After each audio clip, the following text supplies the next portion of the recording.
Hey everyone, I'm Jacqui Lewis. Welcome to the third season of Love, Period. In this season, we're exploring what fierce love looks like in a time of trauma, when all around the globe, folks are trying to figure out how to be the best version of human they can be in these difficult and traumatic times. Today on Love, Period, I'm honored to welcome my friend Christena Cleveland. Her book, God as a Black Woman, rocked my soul. How brave and bold is she to claim her own theological vision for who God is and how God works in the world. No matter what you think about God, you, I hope, will enjoy this episode. How are you, friend? How are you doing in this crazy behind world? Right. You know, I woke up this morning grateful that I get to have this conversation with you. So thanks for being someone who I was a little excited to meet with. I had a lot of white lady drama yesterday in my work world. And so I just remember ending the day and thinking, but tomorrow I actually get to have a conversation about my book with someone who's not afraid of it. How great is that? Oh my gosh. Listen, I was so happy to blurb your book. I am not afraid of that book. That book is all the good things. Christena, it is so good. It's such an excellent book. Excellent is the right word for your book. And you know, sometimes you get asked to blurb a book and you're like, okay, I'm going to scan this chapter and I'm going to scan that chapter. But I read your book cover to cover thinking, wow.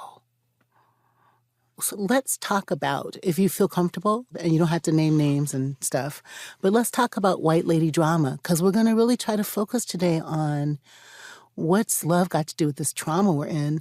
What happens if God is a Black woman? Like, what would that do to heal us? But can you tell the story of the drama? Is it too personal, or can you do it? Sure. It's okay. And it's the pattern is consistent enough. This was just the latest iteration of it. I found that in general, Black women and other women of color who are empowered to be spiritually adventurous are just diving into the book and are just challenged and expanding things. And it's been really fun to feel like I'm invited on their journey too. I think white women who've been fairly entrenched and transformed by anti-racism spaces are leaning into the book. I've found that a lot of the white women who have been formed by white-led divine feminine spaces are pretty violently responding to the book with, it's the patriarchy that divides us. The Black Madonna is for all women. Don't say she's just for Black women or specifically for Black women, and just really taking issue with there being any boundaries around the Black Madonna or any invitation for them to approach the Black Madonna with anti-racist integrity. And so that their actions and their spirituality and their formation lines up with their so-called belief in a Black female God. And so I was invited to speak at a conference that is a divine feminine based conference. The other two speakers who I was going to speak with are well known in the divine feminine worlds. And I put together a talk that was going to be on an invitation to consider how the mammy stereotype still influences our perceptions of the Black Madonna and how she invites us to be free from that. And the conference organizer called me up and said, you can't talk about the mammy. We're beyond that. Wait a minute. You cannot. Black so woman that you are. She rewrote the description of my talk. Mm-hmm. She said, our women don't need to hear that. They're beyond that. They've all visited the Black Madonna. They've gone on pilgrimage in France, and we did healing circles in response to the, name one tragedy. And therefore we don't need to hear this. And we want you to talk about how the Black Madonna heals us all. I'm like, oh, so basically you want me to talk about how the Black Madonna is your mammy. Interesting. Oh my goodness, Christena. Oh, and you're also mammifying me in this moment because you want to reconfigure me as some sort of safe space for you. And it's just been so interesting to notice how much anti-Blackness there is, and how even in the midst of me bringing up this book into the world, I'm encountering anti-Blackness. Now, what feels really healing to me in this moment is that because I believe that God is a Black woman, I can now look clearly at situations like this and say, I'm too sacred for this. Oh, right now, because I am created in her image. Thank you, people. I think old Christina would have placated and toned things down and bend the bridge. Oh, you're not ready for that yet? Okay, let me bend myself back over so you can walk all over me to get to where you want to go. And now I'm just like, I'm not a good partner for you. So bye-bye. Thank you. I can wait for the sacred Black feminine to connect me with communities that are able to partner with me because I'm too sacred. And so I think that's what's maybe scary about this book to some people, is that I'm more likely to respond that way than I used to. Well, first of all, yay, and thank you, and that's right, I'm sure. But isn't it also true? I mean, I really want to dig into what you're saying in this story of trauma. This is a story of trauma, Christina, where you're being asked not to be you, and it goes in the space of all the ways we've been asked not to be us, right? It isn't just this moment, you said. It's all the moments where being Black and female is not enough, not good enough, or you are mammified, or you are objectified, or you are mean, or like pick all the things. So can we, you and I, think deeper about why it insults whiteness for us to claim our beauty and power and image of God and all the sacredness that is us? Why, Christina? Is there some kind of zero-sum game? Like you can't be fully you? It derides them, takes something away? Think with me about that. I think all of the above. I know one of the things that I've reflected on a lot is just how much both Blackness and femaleness are degraded in our society and seen as untrustworthy, as stupid, as lazy, as dirty, as mischievous, cunning. And so I think we're still dealing with those,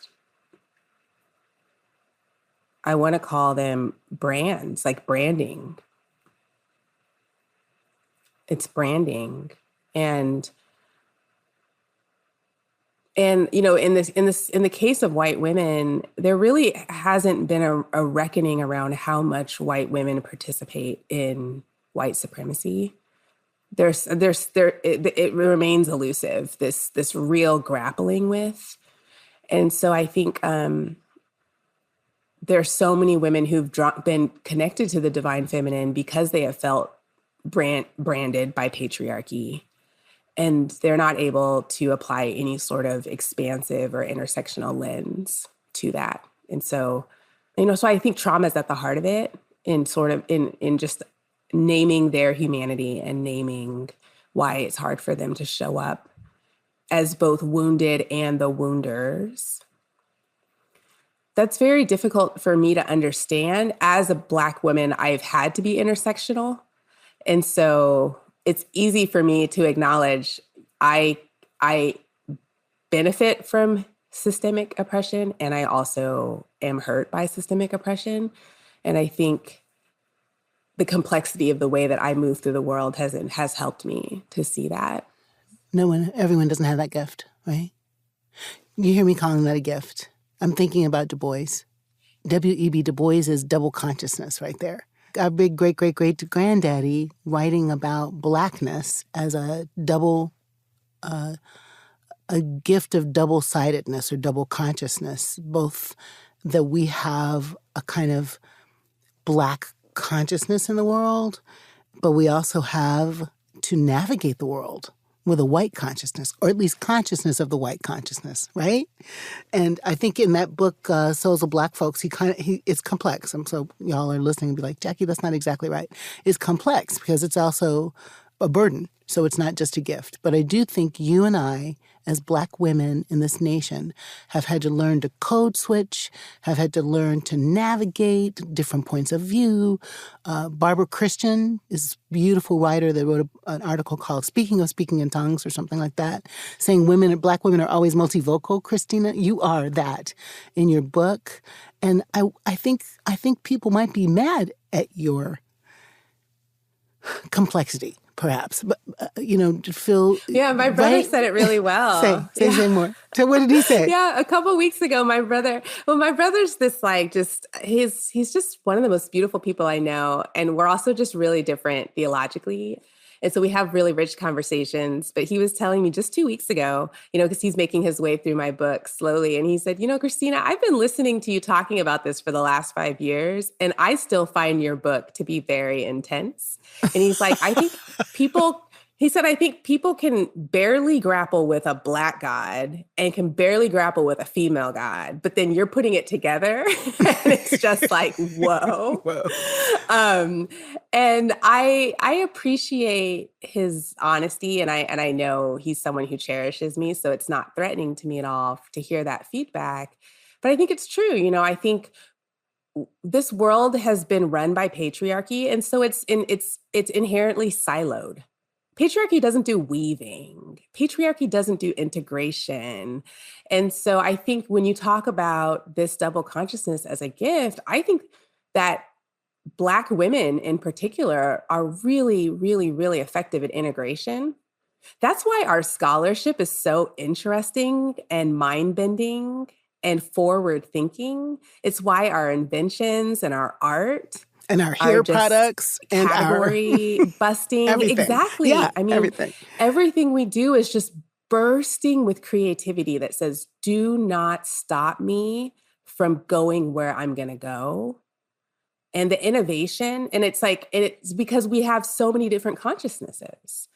And we have so many different vantage points that we move through. And yes, it's a burden sometimes, but I don't know very many Black female scholars.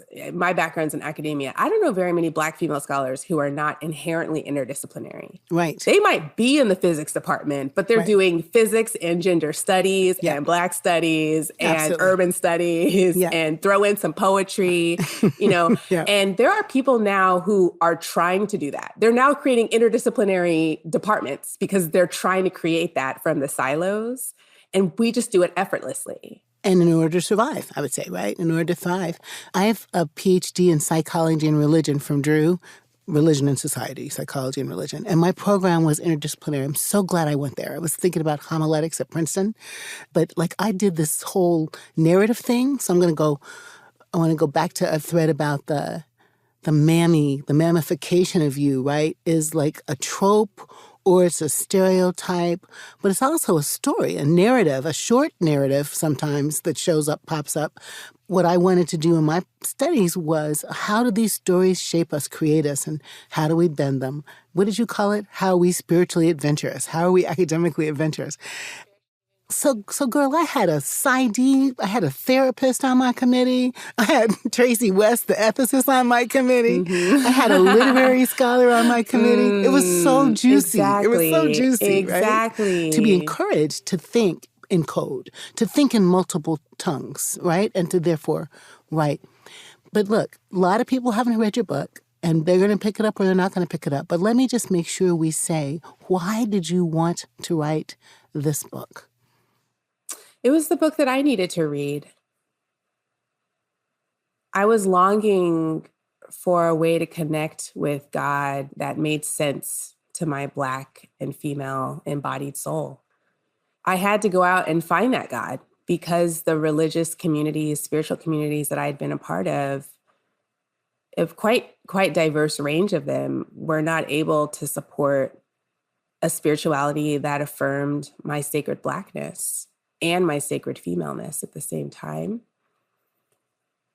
And so as I went on my journey to discover the Black Madonna and encounter an image of the divine that affirmed my sacred Black femininity, I felt like I wanted to chronicle it. I really wrote the book for me and for Black women because I wanted to show myself and the world that we can heal ourselves and that we are sacred too. We can heal ourselves and we are sacred too. Mm-hmm. I think, on my initial pilgrimage to visit the Black Madonnas, I got to walk all over France and visit 18 different Black Madonnas, the youngest of which several hundred years old, many of them over 1,000 years old. And really their roots go back beyond that to Isis.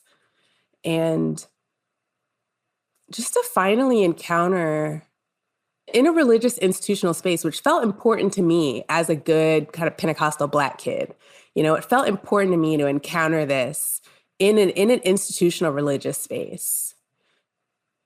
These sacred images of a God who looks like me and the stories about them, they clearly relate to my experience as being stolen and homeless and hopeless at times and beat down at times, and also standing strong and still here and creative. And I wanted to share that with the world. It changed my life. Someone wrote that they think my book will save lives. And I thought, well, it certainly saved mine. I can't speak for anyone else, but it saved my life. Saved your life. Can I ask from what? Or for what? Yeah. When I first started going on this journey, I was in my mid-30s. Mm-hmm. I was a professor at Duke. I was the first female director of the Duke Center for Reconciliation. I was a widely known speaker. I had written an award-winning book already. And on the outside, I looked really confident and successful. Mm-hmm. But on the inside, the white male God had really done a number on me mm-hmm. in this cunning and subversive way. And I really questioned my beauty, my inner and outer beauty. I really questioned the legitimacy of my perspective and my story. I really questioned whether it was okay to say no. I didn't have any connection to the holiness of no. And I had basically been taught in my family and spiritual communities that there was no conversation about leaving the plantation. The conversation was about becoming the most powerful Negro on the plantation. Ooh, wow. And that's what I had done. Mm-hmm. And that was the holy thing to do. Yeah. Oh my goodness. That is conform to what the white patriarchal standard is looking for. Yeah. Get the degrees, get the academic positions, get the book contracts. Yeah. And I realized I'm getting played. There's no life for me here. And I think a lot about Harriet Tubman, and I want to know what happened when just one morning she woke up on the plantation and was like, I'm too sacred for this. I mean, after being born there, being raised there, being taught this is your life, this is all that there is for you. Nothing even exists outside of this space. Nothing good exists outside of this space. The best thing you can do is stay in your lane, right. Be a good enslaved person, do what you need to do, and try to stay alive. Yep. Just like what's been modeled for you by all these other people, Black and white. Yes. And then somehow she woke up and was like, I'm too sacred for this. Yeah.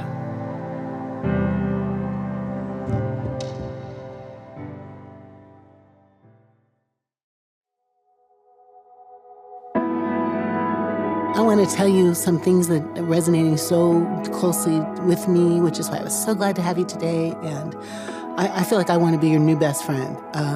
Your book really rocked my soul. It's so beautiful. I feel teary. And I think we've been on a similar journey. I mean, anecdotes, short, quick things. Like I was a girl who survived, kind of a sexual molestation and the sacredness of my close-in people. And I wasn't supposed to talk about it. And so I didn't for a long time. And when I did, nothing happened. So that was lovely. And I'm that Black girl who grew up, though not Pentecostal, like the good girl thing of the church. Like, I didn't know I was evangelical, but girl, everything in the world was about how you're not going to have sex. Like, that's it. Whatever you're doing. Don't have sex. Don't have it. Don't think about it. Don't dream about it. Don't touch it. None of that. And so by the time I'm 22, and I had a car accident in which I almost, like, should have died. You know, I flipped my car around in the QEW in Canada. And when I did that, when I had this car accident, I'm 22 years old, I was absolutely convinced that the reason that I had the car accident is because I had sex with my fiance 2 weeks before our wedding. Like, what in the world? You know, where was my sacred self? And the God that I was dealing with, you know, Toni Morrison says, write the book you need. I'm like, I wrote that book. Wonderful. I just wrote Fierce Love. That's that book. But to get past that, like, who is this God that's been constructed for us to keep us in our place and to keep everybody out who needs to be in the space of grace and love and peace? So I problematized God for years by thinking about getting a grown-up God. And I realized actually, and I would love for you to tell me what you think about this, I actually decided that the word I wanted for God was love, as in 1 John 4, God is love. So I'm like, let's talk about fierce love. This could be called fierce God, you know? But we got to get a new God, is what I'm trying to say. If the images of God that trap you and me in a patriarchal, racist world in which the best we can hope for is to be the best top dog on the plantation, that's just not good enough, right? Yeah, and it's not only not good enough, it's violent. I mean, imagine a God who would try to kill you in response to you supposedly breaking a rule. Exactly. And I was trying to pay homage to that God with my whole life. That God Same was here. right? Same here. Right? You know, I was taught. God actually hates you. Yes. But if you contort yourself into some sort of standard, then he'll hate you less. Right. And that's the best. And that's the best you can hope for. Maybe. Right? Maybe you'll parachute out of here to heaven. Except for the rules are so confusing about how to contort yourself. And they never explained to me that at the end of the day, as both Black and female, I could never contort enough. Because my Blackness and my femaleness at their core are hated by this God. And my Black female body is hated by this God. It's almost like, you know, going back to the experience I had yesterday with this white lady and her organization. Imagine a God who does not want to hear my truth, that does not think that I have access to divine wisdom. Imagine a God who's afraid of me. Yeah. Threatened by you also, right? And this place where, you know, the kind of God is all-knowing, all-powerful, all the things, but also stingy and punitive and nefarious and a bully. It just doesn't go together anymore. It's just stupid town for me. Right. You know, it's like, totally. Yeah, I call him petulant. I know. I call him petulant in my book. I know you do. It's like, he's petulant. This is so petulant. You're this such a so child. weak, Exactly. You know? Exactly. Totally. It kind of reminds me of recently, I don't think he'll be listening to this, but recently my landlord wanted to raise my rent. Because like everyone's raising rents right now, right? And so I emailed him back and I said, here are all the reasons why I actually am going to push back on this. And I was explaining some of the things that are going on in the house that I've had to take care of and whatever. And his response was, it really hurt my self-esteem that you told me that there were things in the house that were broken, you know? And like, on the one hand, I guess I'm glad that he's aware that he didn't just, you know, I guess there's some self-awareness there, but I was also like, it hurt your self-esteem. Like, of course he's a white man, right? Like, petulant, I know. right? Like, I couldn't even show, as a Black woman, I could not even show up in the world that touchy. No, you can't. If I did, I would never be able to leave my house. You also wouldn't have a job. Just that touchy. Right? I know. So it's just like, it's the mediocrity of this God, the white male mediocrity of this God, where we can't even just have a conversation about what's happening. Like, so when people are listening to this podcast, I want you to hear Christena and I saying, let that God go, right? Do what Suge told Celie. Get that white male God off your eyeballs and have the spiritual adventuresomeness. Like, I think God loves our wrestling with God and our creating new language with God. And I always think the aim of my congregational life my life as a public theologian is to make people help them feel like they are theologians in residence in their own lives. Like, what do you think? Really crazy book by a woman, a nun, The Birth of the Living God, Anna Maria Rizzuto, we read in school. And like this whole idea that God is absolutely made up. I mean, come on. I believe there's God, but we don't know. We're not smart enough to know God. So we're always making something up. So why not be joyful in it? Right? Why not have some fun? Why not, right? Why not? And be set free. Exactly. I was just going to say, liberate yourself in your musings. Black Madonna. Guess who's going to Chartres this summer? Me. Do you want to come? Oh, you're going to go? Yeah. Oh, are you going with Mirabai? I am not going with Mirabai. Why am I not going with Mirabai? Oh, okay. By the way, Mirabai's leading, Mirabai Star is leading a group of people there at Chartres. But her, I don't know why she's not on our trip. This is Ubiquity University. I'm actually talking to her today, so we'll see if we can hook it up. They do this big Black Madonna pilgrimage, and I'll be there with Eve Ensler, talking about fierce love and apologies and stuff. Oh, fun. I'm excited. Okay. It's in August. Wonderful. I wanted to leapfrog to something else, to just about, why is our conversation essential? I mean, we know why, but I want us to say out loud.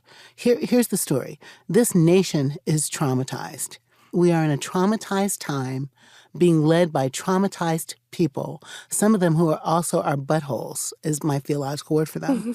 So the pressure cooker that's my theological word, the pressure cooker of life in this nation, particularly for women and particularly for people of color, but I think also white folks don't know how to act right now. My white people story of the week is, we had a fire in the church. And I hope somebody listens to this that needs to know. We had a fire in our church in December of 2020, and we've been wrestling with how to rebuild. We're at this place now where we've kind of decided to rebuild, but also my rebuild affects 3 other parts of the collegiate church, 3 other congregations. So there's a panel of experts helping us figure out what we're going to do. I'm saying all this to say I was in a conversation with a panel of experts. And they were asking me about, like, can you rebuild? And what happens if you don't? And can you raise the money? And one question in like that, as a 63 almost year old Black woman, I'm like, I may roll. But I just don't do it anymore. Like, I don't do what am I supposed to say? I don't do let me help you feel better about my answer. So at some point when someone said, what happens if you can't rebuild? I said, well, I'm going to either rebuild or I'll be looking for another job. That's my vocation, is rebuild or look for another job. And girl, it was just too much. It was too much. I was told that somebody's feelings were hurt by my...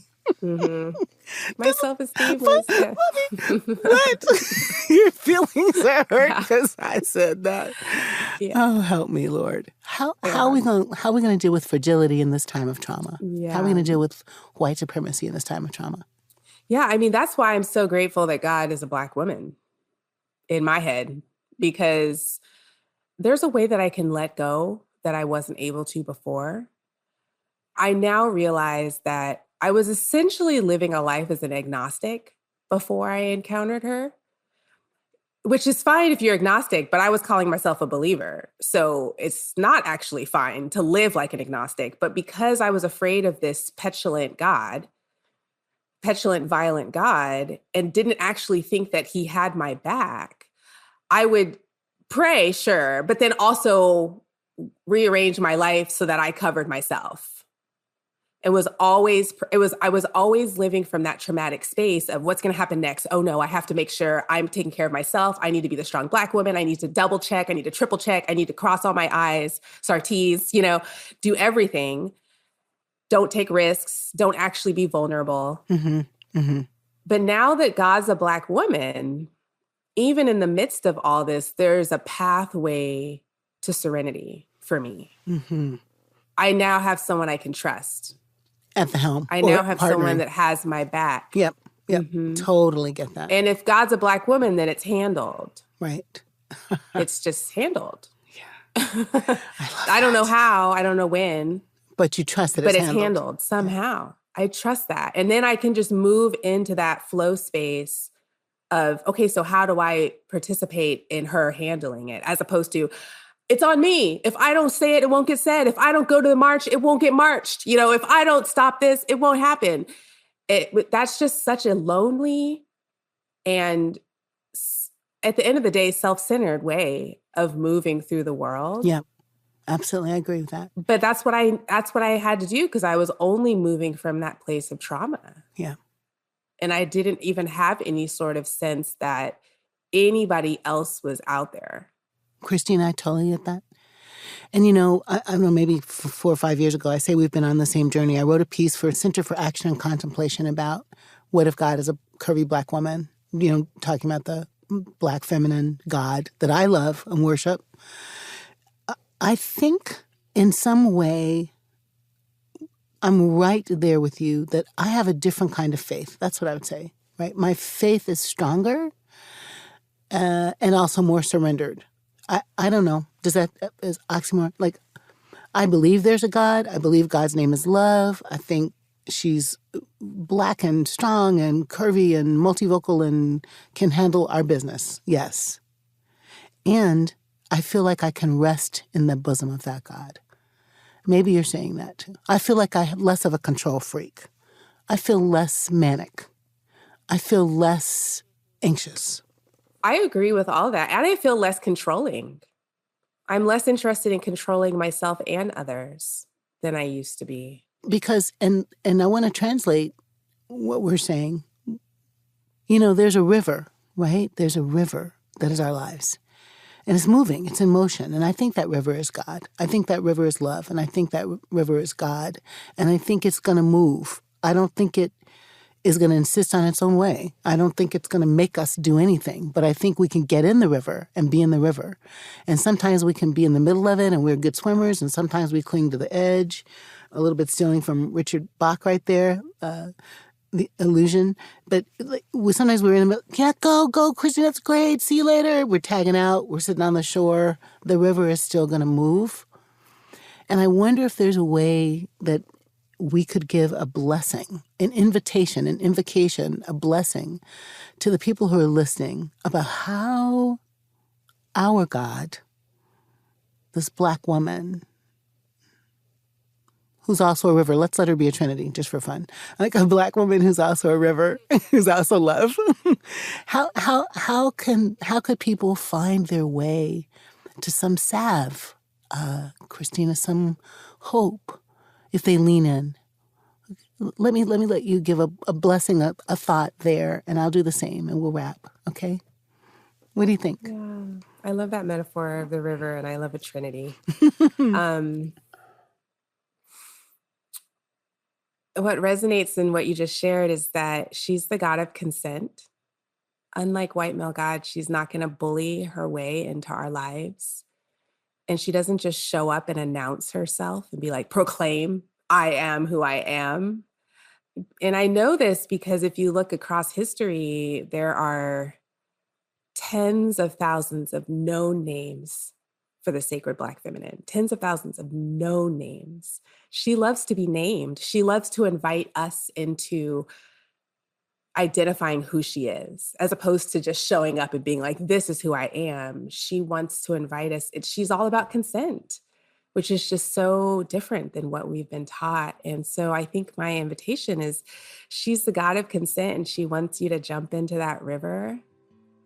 But she also honors where you are if you're clinging to the sides, because at the end of the day, she just wants connection. But more than anything, I think she wants to mother the hell out of us.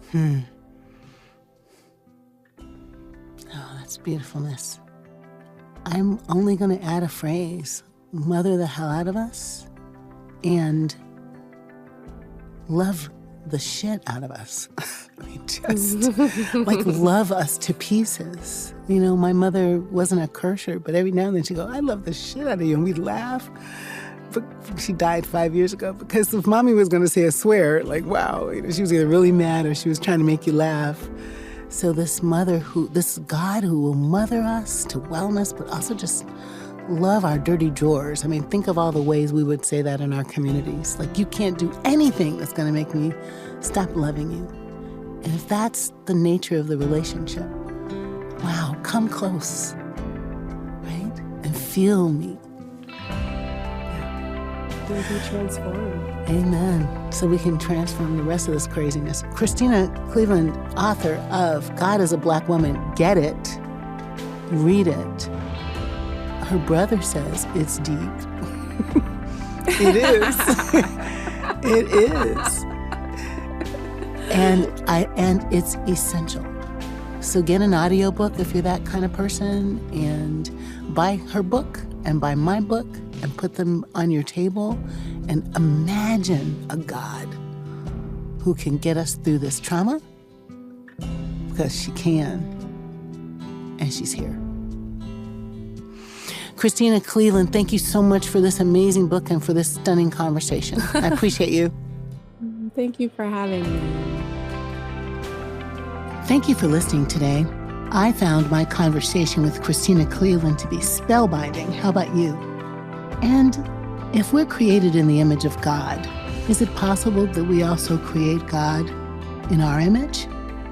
What do you see when you think of the holy? How much does the holy feel comforting to you? Enjoy your theological imagination.